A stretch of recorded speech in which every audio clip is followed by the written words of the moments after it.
puis je le regarde, puis j'ai envie de pleurer tellement il est sale, croûté, dégueulasse. Wouhou! Baja Ferry done. Next step, 3200 km vers Mérida. Dans la vidéo précédente, on vous partageait notre traversée du pays avec notre voiture et tous nos biens. Un voyage de 4 jours de La Paz à Mérida. On a débuté des recherches et pris des rendez-vous pendant notre traversée avec des agents d'immeubles. Dès le lendemain de notre arrivée, on a dû s'ajuster, pas de repos encore. Le problème, dès l'arrivée, le stationnement de notre Airbnb censé être privé s'avère inexistant. Notre camion servant d'entrepôt devait rester à l'abri des regards le temps de trouver notre prochaine maison.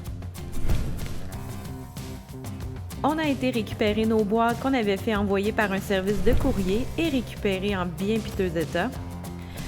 On a ensuite loué une mini-entrepôt pour mettre tous nos biens à l'abri, le temps de trouver une meilleure solution ou notre prochaine location. Et ce n'était que le début.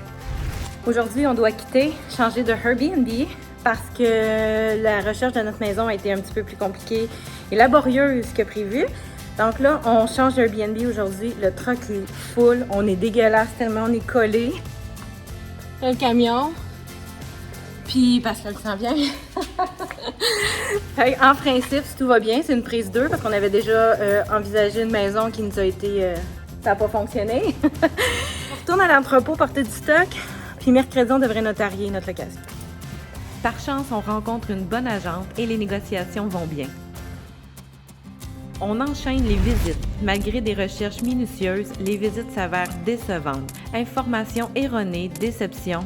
Est-ce en partie à cause de la barrière linguistique et la fatigue qui accentue notre frustration, mais notre enthousiasme initial commence vraiment à s'estomper. Ma solution, un questionnaire en espagnol, devient nécessaire pour clarifier toutes les informations, mais on vit vraiment beaucoup de frustration à ce moment-là. On comprend qu'on a sous-estimé le temps d'une semaine pour tout régler, c'est irréalisable et plein d'embûches. Une semaine vient de s'écouler, on doit changer de Airbnb, les locations de vacances sont de plus en plus dispendieuses, Noël approche. On cherche à se meubler économiquement parce qu'on n'a pas de meubles et on doit rentrer dans 2 jours dans la maison. Fait que là, on a trouvé un truc sur Marketplace, puis ils achètent des réfrigérateurs, des lavadors, des laveuses à linge. Fait qu'on est venu, c'est une boutique qui offre une garantie, mais c'est ça, la boutique, c'est ce que je viens de filmer. Fait que je sais pas. Oh my god, c'est tellement... Mais c'est ça, on a un budget restreint pour meubler comme des adolescents qui partent en appartement. Pour la première fois. Notre location de La Paz était entièrement meublée, contrairement à Mérida où les hébergements longue durée sont souvent vides. On se retrouve à devoir acheter tous les meubles et les gros électros. Pour économiser, on se tourne vers le seconde main. Et ce n'est pas un succès. Enfin, et non sans peine, stress avec beaucoup de complications, aujourd'hui, on va notarier et chercher nos clés. 1h30 chez le notaire. 1h30. J'avais pas vu qu'il était rendu 5h30. Après toutes les péripéties on a vécu pour trouver la maison, on vient de notarier une location après 1h30, voilà, parce que le notaire avait fait des erreurs. Par chance, on est à notre affaire, hein? Puis on avait une traduction française aussi du contrat. Ben, Colin, on a nos clés, fait qu'on peut rentrer dans notre maison pour les 2 prochaines années. Sont où les clés, là? Oh my god! Attends. 17 clés! Wouhou! Maintenant, on va s'amuser à trouver ce qu'ils vont. Contrairement à d'autres régions du Mexique, la location ici se fait chez un notaire. 1 mois de loyer et 2 mois de caution sont exigés, plus les frais de notaire, donc c'est beaucoup d'argent et un budget à prévoir dès le départ.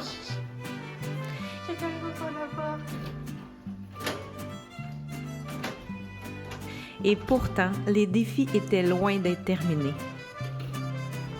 On vient de faire le dernier voyage de l'entrepôt. On avait loué un entrepôt pour 1 mois, ben c'est le minimum. Finalement, on l'a utilisé 10 jours. On a fait 2 voyages, un hier soir, là c'est le dernier. Puis là on s'en va direction la maison. On devrait recevoir aujourd'hui le fauteuil, le divan. Et la compagnie va venir nettoyer le divan et le tapis parce qu'on a acheté usagé dans un genre d'entrepôt où ils reçoivent tous les meubles des hôtels de Cancun, Playa del Carmen, Tulum et tout. Donc celui-là on l'a acheté usagé, je vous le montrerai. Et on reçoit une laveuse qu'on a achetée aussi usagée. Demain, le frigo. Fait que aujourd'hui, je m'en vais faire tout le ménage de la maison parce qu'elle y travaille. Fait qu'il va venir me rejoindre plus tard.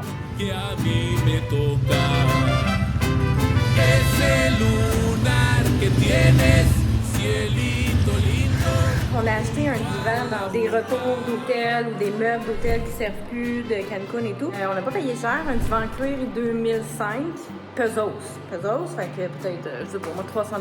Puis quand on l'a acheté, il faisait noir. Fait qu'avec notre flashlight de cellulaire, on regardait. Puis je le regarde, puis j'ai envie de pleurer tellement il est sale, croûté, dégueulasse. À 4 heures, il y a quelqu'un qui s'en vient le nettoyer. J'espère que ça va aider. Sinon, ben on l'a acheté pour rien. Moi, je vais pas m'asseoir là-dedans. Mais c'est du cuir, fait que c'est juste, faut qu'il soit lavé. C'est tout. Le divan a repris une meilleure mine, mais son histoire ne s'est pas arrêtée à son look. Après, on a eu un souci avec la laveuse. Le magasin qui nous l'a vendu a honoré sa garantie. On a acheté un frigo neuf. On a commandé sur des boutiques en ligne avec livraison par manque de temps et fatigue accumulée. Mais ce n'est pas tout. Rendu ici, on n'a plus le goût de faire des vidéos. On a été victime d'une fraude pour l'achat de notre matelas acheté en ligne dans une grosse chaîne du Mexique. Et on a eu une infestation de fourmis dans notre véhicule et dans la maison qui a nécessité 2 traitements. On découvre que le divan acheté seconde main est prise avec des bestioles dont 2 traitements supplémentaires sont nécessaires. On a dormi sur le plancher pendant 1 mois, le temps de se faire rembourser par notre carte de crédit la fraude et recevoir le nouveau matelas et notre nouveau lit. On avait donc hâte à ce moment-là. On a fait un petit ménage dans la piscine, on rince, on remplit ça, puis dans les prochains jours, on devrait être bon pour faire de la piscine. Baila que baila la luna, baila que baila mi amor. Tengo la grande fortuna de estar en tu corazón. Baila que baila la luna, baila que baila mi amor. Tengo la grande fortuna de estar en tu corazón. 5 mois se sont écoulés depuis cette aventure. On revient avec ses récits puis nos anecdotes en pleine forme. Rassurez-vous, on est bel et bien installés et notre amour pour ce pays est toujours intact.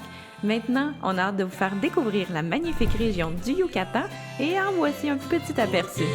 Cantando se alegra.